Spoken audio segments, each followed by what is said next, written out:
መጽሐፈ ሲራክ ከቁጥር 4 እስከ 6 ምዕራፍ 5 ራስን ስለ መግዛትና ግልጽ ስለ መሆን። ለሰው ሁሉ ምስጢርን አታውጣ፣ የወደደውንም ሁሉ አትከተል። ምላሱ ሁለት እንደሆነ አይጣተኛም አትሁን። አንተስ በጥበብ ጸንተህ ኑር፣ ቃልም አንድ ይሁን። ለመስማት ፈጣን ሁን፣ ቃልን ለመመለስ ግን የዘገየ ይሁን። የምትናገረው ካለ ለባልንጀራ ንገረው፣ ያለዚያ ግን እጅህን በአፍ ላይ አድርግ።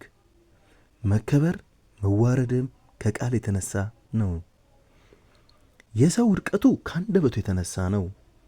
ሐሜተኛ አትሁን፣ በአንደበትም አውታታ አትሁን። የሌባ አፍረቱ ጥቂት ነው፣ አንደበቱ ሁለት የሆነ ሰው ግን መከራው ጽኑ ነው።